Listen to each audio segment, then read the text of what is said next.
Welcome to the MMA Killshot podcast for UFC Vegas 81. Our main event is Sodiq Yusuff taking on Edson Barboza. I'm Sniper Monk out this week. We got a special fill-in. My friend, the I'm gonna say arguable GOAT because I know you'll deny it, and this way you can't deny that shit. The arguable GOAT of MMA, DFS, Joe, better known as Sun Tzu. Joe, what's going on, man? Thanks for joining us. Yeah, so I'm giving this new look a roll. These sunglasses. There's actually a quick backstory.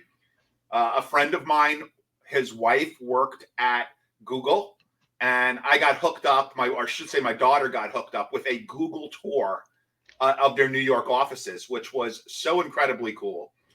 Swag bag, Googler for the day. So these are official Google sunglasses that I am wearing for the first time. That was in the Google swag bag. So I'm kind of giving it a roll. If you're looking at me, does it like scan my face and you can see all of my search history? Because I need to delete some shit. Then. All right. We got Yusuff and Barboza down to 11 fights. Let's start there. If you haven't heard, Lacerda and Chires is off. Rodriguez and Saaiman. Oh God, and Saaiman and Saaiman are still on as of now, despite Cristiano Rodriguez. This will be his last fight at bantamweight. They're going to make that dude fight at featherweight. He missed weight by 4 pounds today. Weighed in at 140. Fight is still on as of now, but I mean, let's keep our eyes on it so we don't get Iwan Kutalaba again. Yeah, by the way, how tilted were you by that? That actually destroyed me. I was okay because I've kind of moved. I played a bunch of, just the way my schedule's been, I played a bunch of cash, and I didn't play that fight in cash games. So I was okay.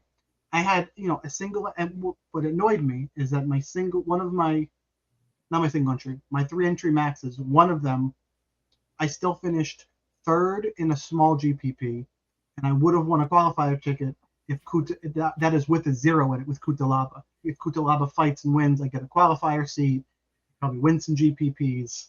So I wasn't tilted until, and I was okay because I went 2 Grant Dawson, 1 Bobby Green. Oh. And it was the Bobby Green lineup. And then when he got the knockout, I started looking. I'm like, motherfucker, this is going to suck. Well, I'll tell you what. I still would have won money if Green didn't get nuked. Because I didn't play a lot of lineups. And I did play Lins and Cash, but so did I think a lot of people. Right. That's so why it really didn't hurt me all that much. And I got a very fortunate decision with Demopolis. Very fortunate decision. So I figured, okay.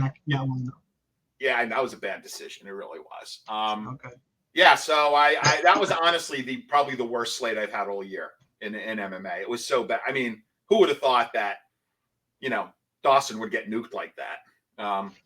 Really bad. It is what it is. But let's move on to a good slate. Yes. We got this one. Let's turn the page before we get started, guys. Hit the like button. I want to make this one of the most viewed episodes. I got Joe here. Hit the like button. Let's try to get a new high for likes and views. Thank you to everyone who does that. Make sure you join the DFS Army for more picks, plays, cheat sheets, optimizers, all that good stuff. Those links are down below. That'll be enough of the intro for now. Let's go ahead and let's jump into the main event. I don't make people wait. Let's talk Super Sodiq Yusuff. He's minus 165. He's 8,700 on DK. Taking on Edson Barboza. He's plus 140, 7,500. Joe, you want to go first? You are the guest. Yeah, I'll go first. Thank you. Yeah, it's honest. I flip-flopped on this. Like earlier in the week, I was on Yusuff, and I thought prior to the Billy Q fight, I thought Barboza was washed. I honestly did. And again, I have a place in my heart for Barboza because he's one of his fight against Dan Hooker was one of the 3 worst beatings I've ever seen due to leg kicks. There was Gutierrez against Vince Morales, who, literally got knockdowns from leg kicks. And there was Lorenz Larkin against Neil Magny. And then Barboza, who literally finished Hooker standing with leg kicks to the gut. So I love Barboza. He's fought the who's who at 155. He's now down to 145. And he is shredded at 145. Like, I don't know what's going on. And by the way, get ready to see a lot more fighters look like that. Sean is hinting at the non-renewal of the USADA contract that runs through the end of the year. But man, does he look shredded. So that and the fact that Yusuff, as much as I love his pod game, has been pretty inactive. And honestly, just looking at his level of competition, not exactly stellar. So at 7.5K, I really like Barboza here. I think this fight is going to be a stand-up fight. I don't really see I don't see Yusuff going for takedowns. I think he, in his entire UFC career, he has one takedown. So that would be the way to get to Barboza. You know, but I 7.5K. I mean, look, both of these fighters are playable, right? At their salaries. You got, you know, you got Yusuff, who's at the higher end of the mid-range, and you've got Barboza at 7.5K. But if you start your lineups or your builds with Barboza and put one more dog in there, which we'll talk about later, which I think is going to be very popular, that opens up so many possibilities, you know, for the slate, even down to 11 fights. So I'm going to officially pick Barboza, but I do generally, you know, I don't like to target fights that I know are going to be striking based, but I honestly can see a finish here. I really can. So I'm going to take Barboza, and if he wins a striking based decision, it's going to be a lot more palatable at 7.5K than it would be with Yusuff at what, 8.6? 8.7, I believe. 8.7. Yeah, so I agree with you that I flip-flopped. I landed on the Yusuff side, and it's mostly because I can't trust an aging striker like Edson Barboza. I'm not saying he's totally washed. I just think Yusuff is good. Yes, he's been inactive, but he's got that kind of pressure style. It's also weird in that usually striker versus, I don't know if I would call, you know, Edson style has a lot of kicks. A kicking-based striker versus a boxer, I usually take the kicking-based guy. But I think Yusuff is going to be aggressive enough. I just see him landing the bigger strikes throughout the fight. And I can't pick an aging Barboza. It's really what it comes down to. What's the range? I know Barboza has got a range advantage. Do you have that in front of you at all? I don't have it in front of me, but it's easy enough to pull up. Yeah, so I thought that. Like, I think, and again, would you agree on that? As you get older, like your offensive speed diminishes slower than your defensive ability. I would agree with that. It's your reactions. So Barboza's got a 4-inch reach advantage. Yeah, I mean, that's pretty significant. I think if he could, and as shredded as he is, I think he could keep this fight on the outside. And again, I don't look. I think your pick is fine. I also think if we get to the later rounds, I think Yusuff will have more in the tank, and kind of that forward pressure will wear down Barboza. I think. Could very well be. I mean, I'd love to understand why. I mean, I know he's been injured a lot, but look how few fights he's actually had. I think 7 in his UFC career in 5 years. He has not had a lot of fights. Like, I don't know how he's making money. But the podcast game, man. I guess so. Yes, pod game is pretty cool. For those of you who don't know, he does a really funny picks video. You know, so he's kind of cool if you want to check that out sometime. But so you're on one side, I'm on the other, but I think we both agree it's a decent fight to target. You've got the 5 rounds potentially. It's not. Yeah, I can't say it's a very strong pick for me at all. And I will say in cash games, go ahead, stack it up in cash games if you want to. I don't think it's a bad fight, because honestly, if there were 14 fights in this card, I would say probably stay away. But there's 11. And not a ton of spots. You got some really ugly 9K fighters. I would just say stack it up and make your plays elsewhere. Is where I'm leaning right now. But see how the lineups go, and you can play both sides in GPPs, obviously, because it's not a strong take. Let's talk co-main event of the evening.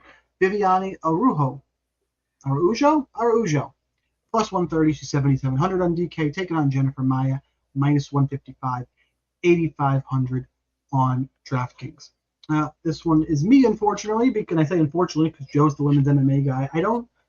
I'm taking the dog here, and it's mostly because Jennifer Maia's good, but just to me, there's never anything special about her. And I just feel like Araujo is the type of fighter who's improving. Can Maia stop? I think really what it comes down to is I think Araujo is more likely to land the more significant strikes and more likely to have the grappling, whereas Maia, if she has her way, it's going to keep this fight, I think, at distance, and it won't be terribly exciting. And even if she wins, I'm not super excited on the DraftKings side. I actually think there's more value both on the betting side and the DK side on the Araujo side just because she could grapple, more likely to land a bigger shot. And I think she's kind of on the come up, whereas I'm expecting Jennifer Maia to kind of decline a little bit. I got stronger takes further down on this card, I promise, but the main and co-main, I don't have a huge, this is what I'm thinking. I will say, in terms of the bets and the picks, I will say the strongest take of mine between the main and the co-main event is that Araujo is a way better fantasy play than Maia is, regardless of fight outcome. So that's what I got for the co-main. Not a terribly in-depth breakdown there, but luckily I got Joe here. What do you got? Yeah, I mean, look, I will start this analysis by saying that there are several women's fights on this card, and there are several that would score very high on my V matrix. This is not one of them. I pretty much agree with everything you said. I mean, Maia's kind of okay. Well, actually better than okay. I mean, she was former Invicta champion, actually took a round off Val. You know, it was not a good look for Araujo in her last fight, which had me initially leaning on the Maia side. I did not like how she gassed in her last fight. And oh, by the way, how is Martinez Yanez not the co-main event? I don't understand how this is the co-main event. Fight. Makes no sense. I mean, so I have a pretty strong opinion for that one coming up too. Yeah, so I'm kind of with you here on the dog. I mean, it's kind of like dog or pass. And also, I believe that coming off of 2 losses, Araujo's got her back up against the wall here. She's not Ashley Yoder pretty, who is, I'm calling Caitlin Curran 2.0, who the UFC is keeping around forever because of, check her out at weigh-ins. So when you're not like that, when you're not a pretty girl, you're not going to get as many fights or as many losses, I should say. It's just fact. I mean, I'm not stating anything that, is not true. Like, that's why Caitlin Curran got so many fights in the UFC. It wasn't because she was good. So, yeah, I'll go with the dog here as well. So what you're saying is Daniel Lacerda is incredibly attractive. Yeah. I don't know what's going on there. He might have some pictures of somebody. He definitely does. Similar to Ashley Yoder, who we're going to talk about in a little bit. Mm-hmm. But for now, we got the fight that we kind of just teased. It's a really, really good one. Jonathan Martinez, Adrian Yanez. It's a pick 'em, -110 apiece.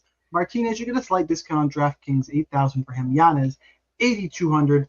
I think honestly, I'm probably looking forward to this one more than the main event. I don't know if that's a hot take, but I like this fight the most of the card. I kind of wish we had 5 rounds of this one. Agreed. What do you got for this, Joe?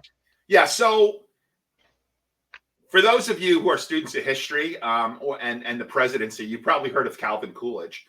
Calvin Coolidge was also known as Silent Cal, and a very attractive female reporter begged her male colleagues that she could get Hoover to say, she could get Calvin Coolidge to say more than 2 words.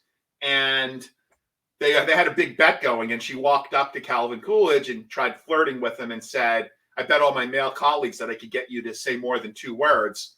And Coolidge responded with, you lose. And Jonathan Martinez is the fighter version of Silent Cal in that he does not talk much. And he's got a great winning streak going.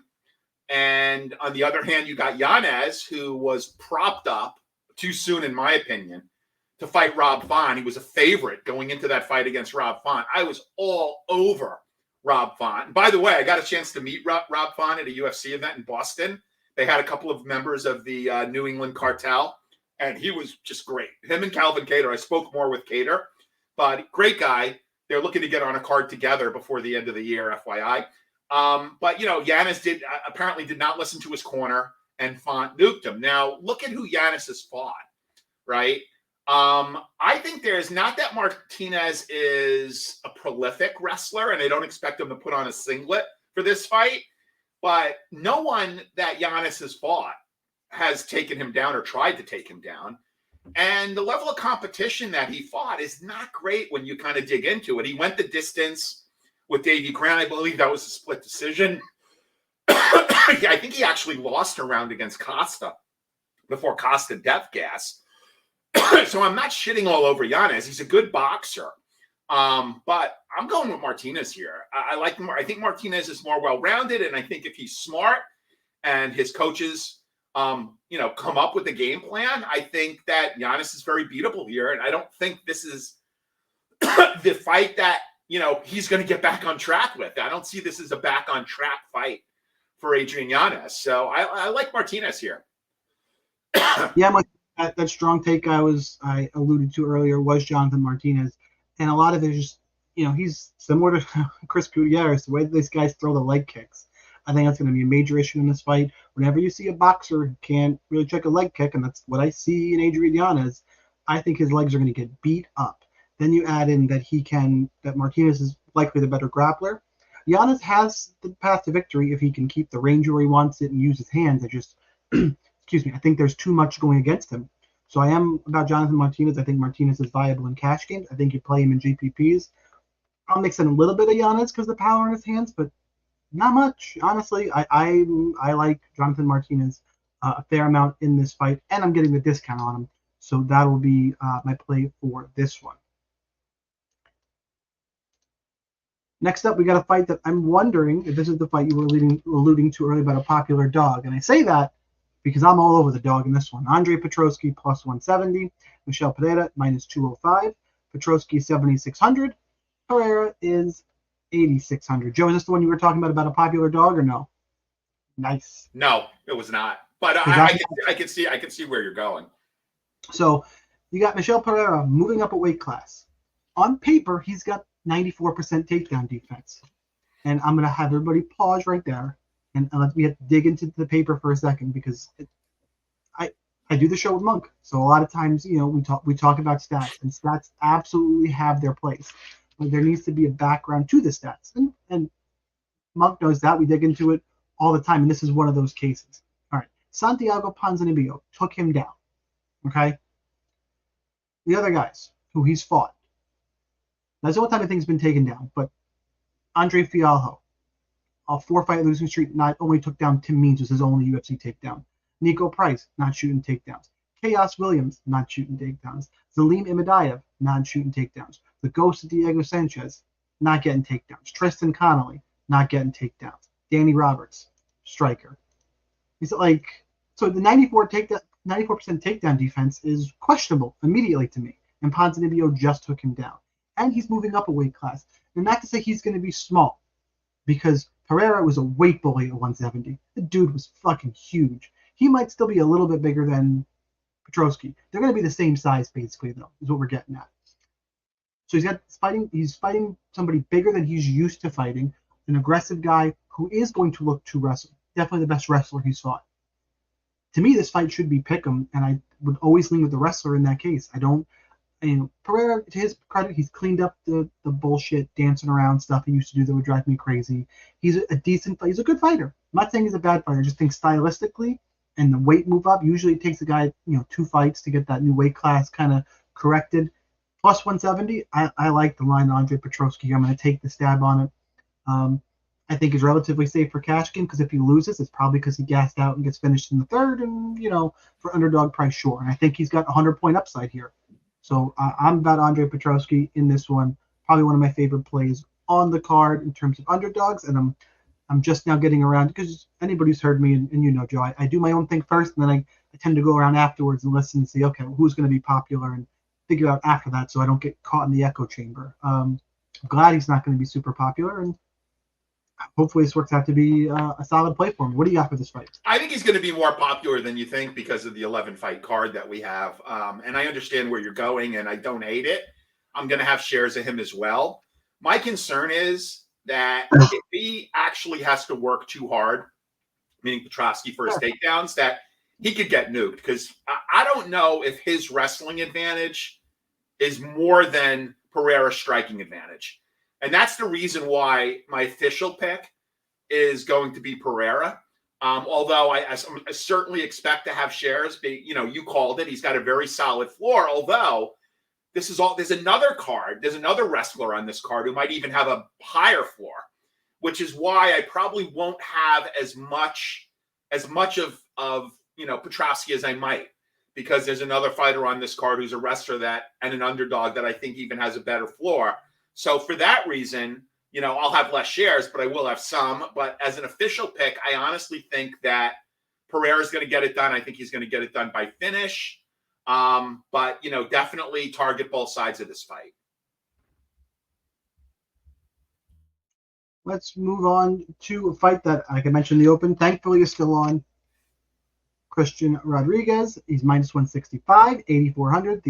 The hype train derailer against Raul Rosas Jr. Taking on Cameron Saaiman. You could honestly take some of his hype too. Simon's got a bunch of hype.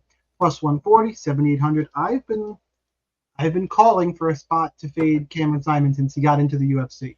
Joe, you're first. Is this it? Yeah, the prospect killer. I know that C-Rod used to train with Fight Ready, Santino and Eddie Cha. I think he's now with Rufus Sport. Yeah, he was definitely the hype derailer, the prospect killer.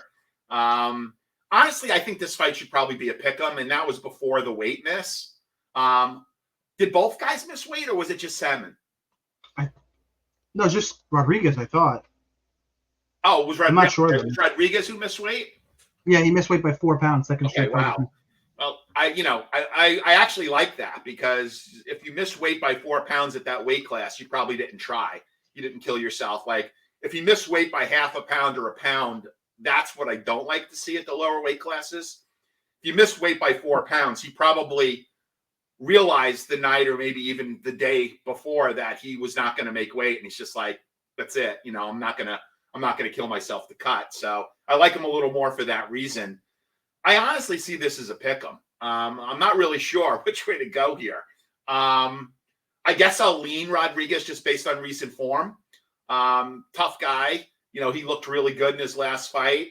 Knowing that he didn't kill himself to make weight makes me like him a little more. So I'm going to pick Rodriguez to win, but I'll have a few shares of Saaiman here.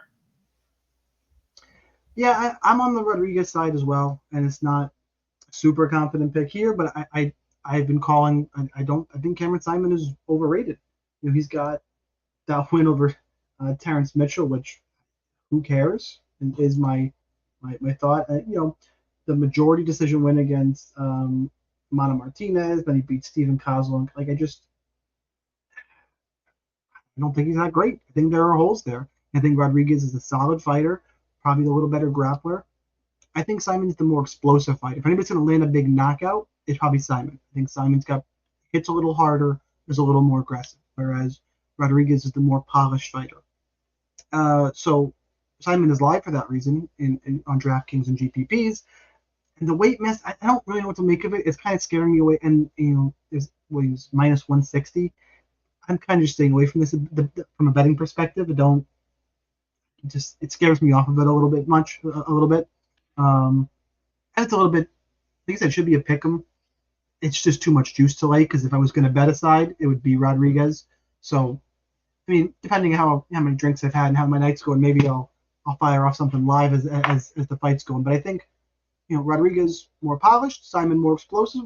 At this stage in their careers, I'll take the more polished guy, and that'll be my pick to win the fight. Let's move on to the damage. Motherfucking damage. Darren Elkins, he's plus 150, taking on TJ Brown. Elkins 7,400, Brown is 8,800. This could get sad to watch. Every Darren Elkins fight is just potential to be a tragedy at this point.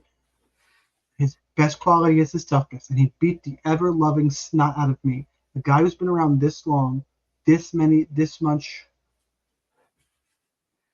mileage on the fight tires. Like, at any point, the wheels are going to come off. And even if he stays alive, I just don't think if he survives again, I think it's just bad times. And if he fought TJ Brown 3-4 years ago, when Brown would gas himself out looking for finishes and go crazy, I think Darren Elkins would be live to win this fight.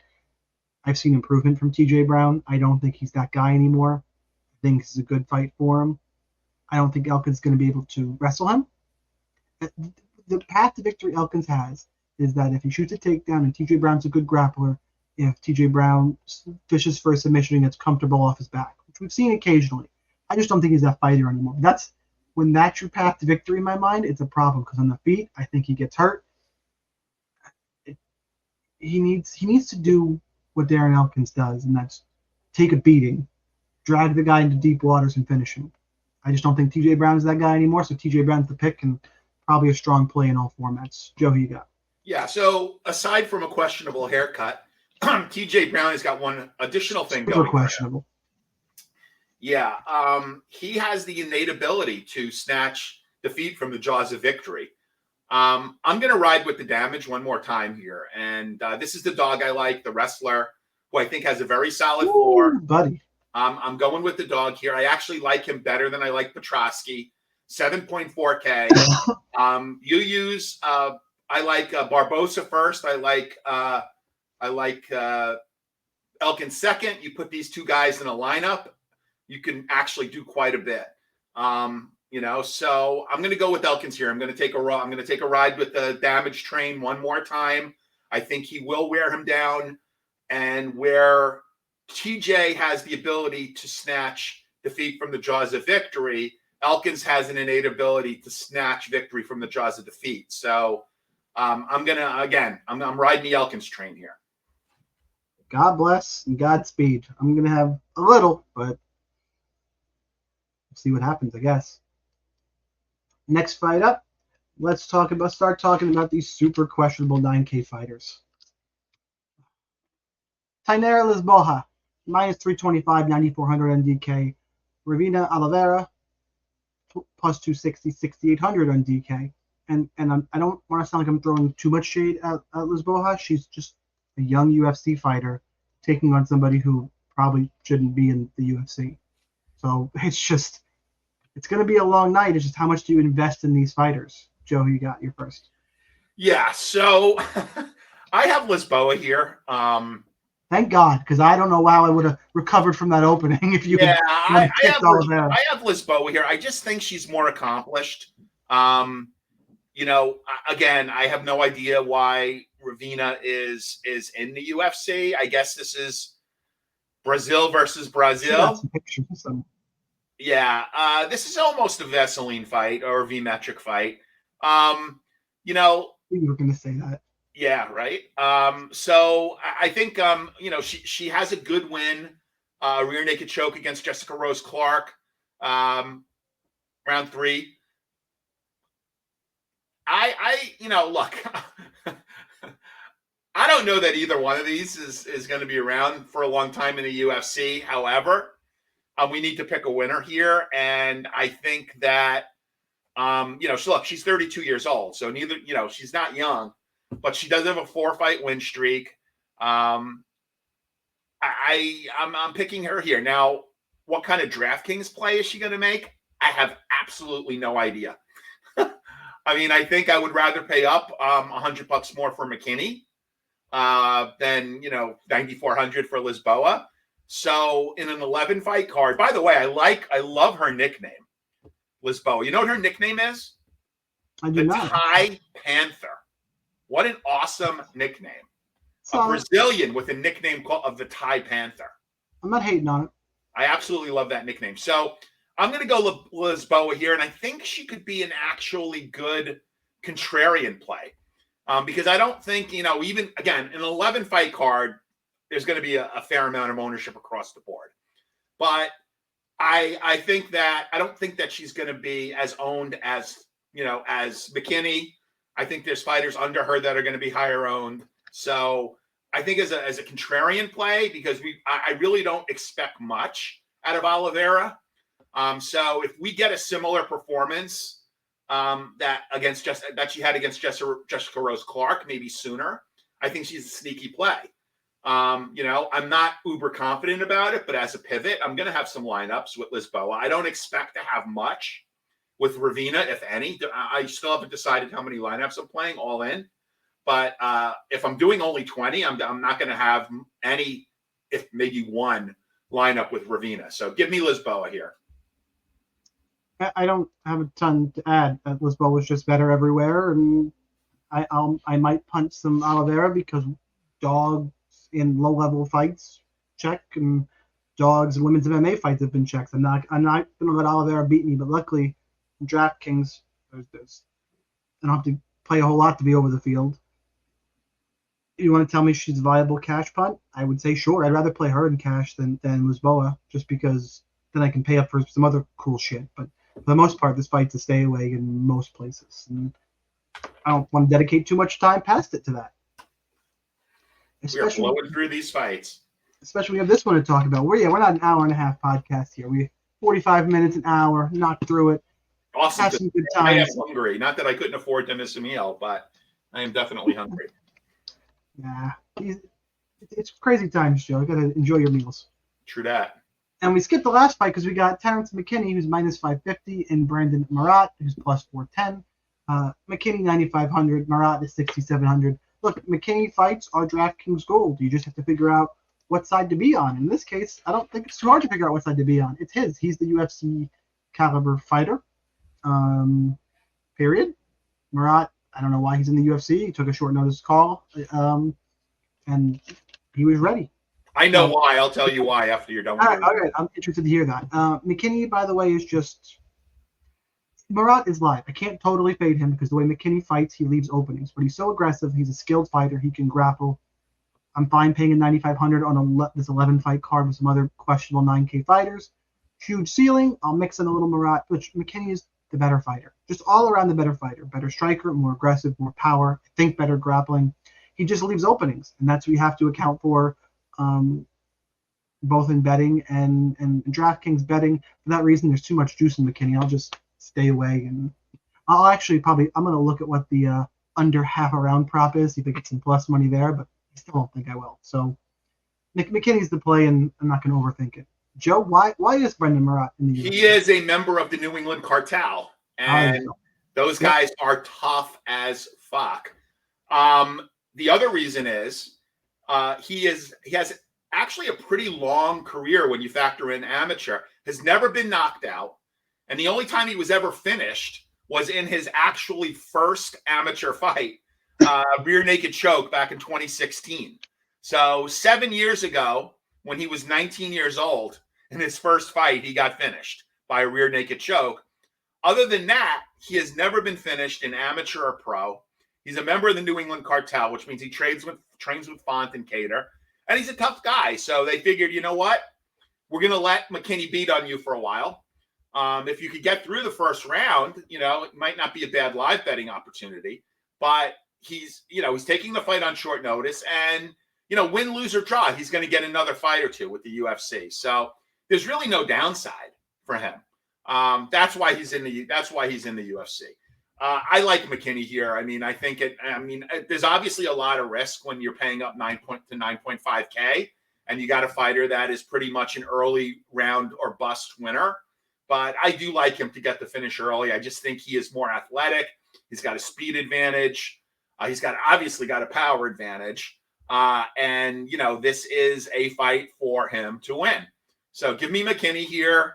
I hope he doesn't hurt Marotte too badly, and I'd be curious to see how Marotte looks in his next fight.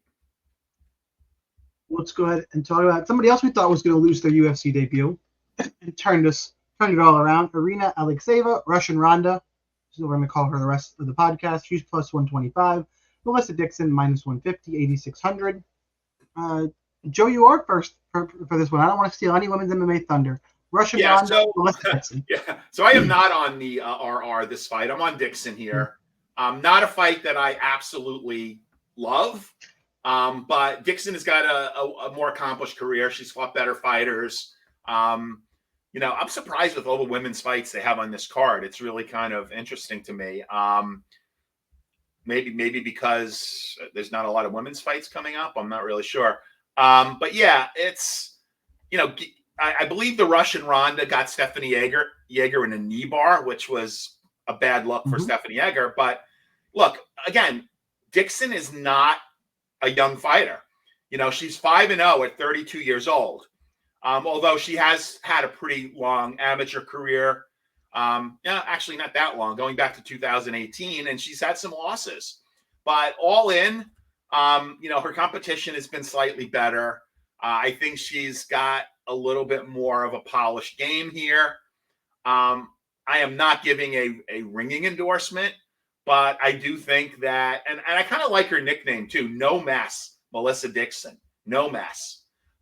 So let me go with No Mess, Melissa Dixon over the Russian Ronda Rousey. Not a ringing endorsement, but I'll have some exposure to this fight because you really don't know what's going to happen here. I'll go a little more aggressive on Melissa Dixon. Russian Ronda, Alekseeva. Caught an opportunistic submission. Good on her. Skilled submission artist. You run that fight 20 times, Stephanie Yeager wins 18 of them. My opinion. There's probably a little bit of hyperbole, but I think she's the better fighter. Just Russian Ronda found the opening and did it. Great. Run it. Let's start fresher. Melissa Dixon, better striker. It's going to move forward. I think she's the better wrestler, more likely to end up on top and has good ground and pound. I kind of think Alekseeva is limited to if Dixon has UFC jitters and kind of stares at her in the mirror for a little bit, and Alekseeva can keep it at range and maybe use some kicks, and it's a boring slow fight, or if she catches a submission. I think those are her paths to victory again. I think Dixon is a slicker striker, going to move forward, more likely to wrestle. I like the line in her minus 150. I think you can consider that for a bet. I like her on DraftKings because of women's MMA. I think she'll be a little underowned being in the mid 8Ks as a women's MMA favorite. I like Dixon in this fight. That's where I'm going to go with that. I think she's better, and we're talking a little bit of recency bias with the Russian Ronda sub. Let's move on to another leg kicker. Leg kicks all around. Chris Gutierrez, minus 270. Hailey Alateng, or Alateng Hailey, depending on where it's listed and how. I can't figure the Chinese names out anymore. Plus 220, 7,200 on DraftKings. So Alateng Hailey Alateng, I don't even know. It's just going to be all twisted. Because I'm going to go with Tapology for now. I know I wrote it one way. Tapology says Alateng Hailey. All right, and I'm looking it up over here real quick because it was Hani Yaya. Hani Yaya pulls out of this fight. Now you get Chris Gutierrez. That is a giant fuck. If you're asking me, those are two way different fighters. To win that fight, Hailey Alateng would have to be training grappling, stopping takedowns, landing better strikes. In this fight against Chris Gutierrez, I don't really know how he wins. I think maybe he'll need takedowns because at range, I think Chris Gutierrez is going to leg kick his leg into the first goddamn route. I don't know. This is going to be ugly on the feet. I think Gutierrez is the better striker. I think he's got better defensive wrestling than Alateng Hailey has. And unless 4-ounce gloves and that puncher's chance come into play, I don't see how Chris Gutierrez loses this fight. I think this is a really bad short notice replacement for Alateng Hailey. And I like Chris Gutierrez. 9K is a little sketchy, but luckily he's got, Lisboa in that range and Ducote, who we're going to talk about in a second.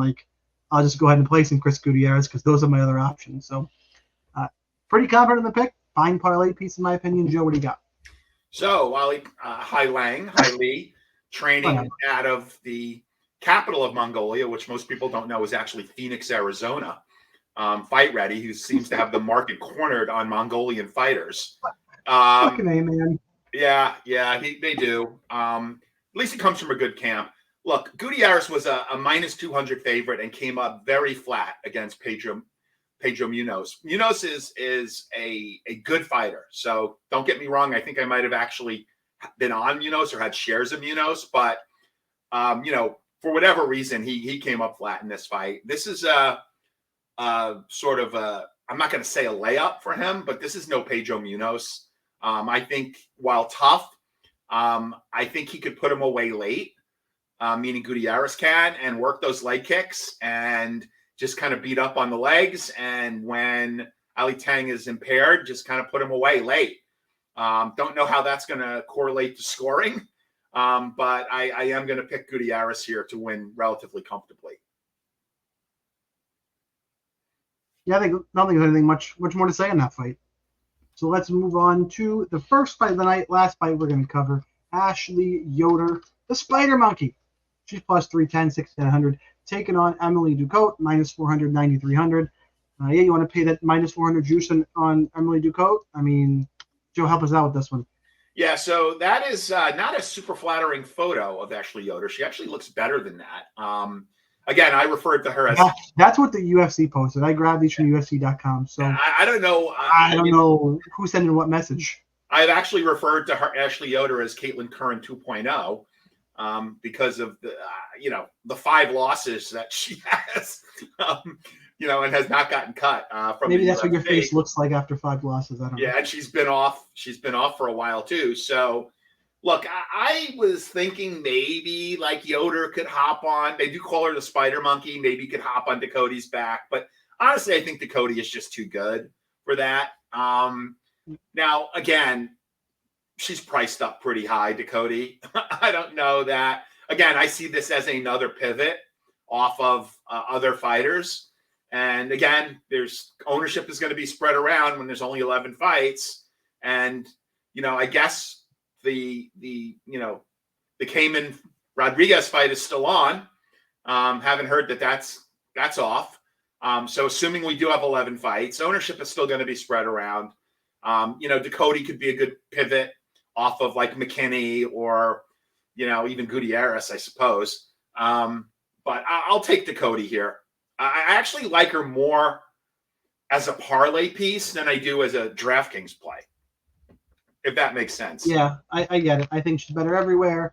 You don't want to pay that price on DraftKings. Same. I think Yoder's live to just some random submission. I think Ducote's the better striker, more likely to end up on top. Just better. And I'll have a that minimal, that mandatory if I'm GPP, if I'm MMEing 5% Yoder, maybe just because women and craziness. And it's 11 fights in the card, so I got a little bit more. So maybe she ends up even a couple ticks higher than that, but no more than 10. Ducote's preferred play, and again, it's one of those fights. There's not too much to say. She's just better in this case. So what does that leave us to? Kill shots, guys. If you're not familiar with kill shots, they're an under-owned play on DraftKings. Typically, Joe is allowed to give out a parlay because that's his deal. That's what he does. So something unexpected, very minimum plus money we think will happen to help you cash on DraftKings, cash your big bet, any of that good stuff. Before we dive into them, do me a favor real quick, smash that like button for me. Try to get this to be the most viewed podcast we've had in a long time as we lead into the big pay-per-view next week. Appreciate everybody who tunes in week after week. Joe, thank you again for joining me before we get into the kill shots, and let's talk about them. I'll let you go first. Guess first. What do you got for a kill shot? So I'll give you a kill shot and a parlay. I mean, my kill shot is Darren Elkins to win by finish, and my parlay again. I'm not going for chalk here. There are guys out there that I would recommend that you subscribe to if you're looking for very analytical and well thought out parlays. I'm looking for leverage. And what I think is going to give you a lot of leverage in a parlay would be Edson Barboza and Darren Elkins. So if you parlay those two guys up, it's going to pay pretty well. Definitely is. Yep. So that's my parlay. My kill shot is Elkins by finish. I'm going to go more standard. You know what mine is. The underdog I talked about the most. I like Andre Petroski. I'm watching tape. I see him winning this fight. That is where I'm going to go for the kill shot. So that's what we got for UFC Vegas 81. One last request to hit that like button. One more thank you to our guy, Sun Tzu. Make sure you use all those links down there below. You join up at DFS Army if you're not already. And I'll see you guys in the Discord. We'll talk more fights. You get access to all of our cheat sheets and all of that good stuff. Hit the like button. Hit subscribe. Make sure you follow Joe on Twitter at Sun Tzu. A lot of funny shit from that account. Always a good time. If you need to publish the V Matrix, yeah, I'll have to get back into the V Matrix. And one further point about DFS Army. Look at if you guys haven't visited in a while, check out the website. I mean, my God, has Kevin and the programmers put some time into that website. I absolutely love it. I don't play a lot outside of MMA. I dabble in college football. I dabble in NBA, but it's just so easy to navigate. I love using the cheat sheets just because I do have a day job that's quite stressful. And, I sometimes like to just get a little bit of action in and use the cheat sheets to help me build my lineups. And I've definitely won money. It's a great value. Again, I'm not shilling for I don't have a code to give you. I'm not going to get part of your monthly membership fee or anything. So I'm just telling you my experience using the DFS Army website. So go check it out. It's really great. All sports. Appreciate that. Appreciate the hookup from Joe. Always love talking fights with you guys. That's what we got for UFC Vegas 81. Good luck in whatever contest you're playing. Will not be around next week. It's going to be Monk, and I believe DFS Army members will know Vince from Discord who's been doing some cheat sheets the last little while. He's going to make his podcast debut next week for a big pay-per-view card. Members, I will be around. I'm going to be on a boat, so I'm not going to be able to stream a call, but you'll have my notes and picks and plays and articles and all that good stuff will still be available for the pay-per-view. Not totally abandoning everybody. So that's it for UFC Vegas 81 pay-per-view next week. Good luck on those contests, and I'll see you next time. Peace, everyone.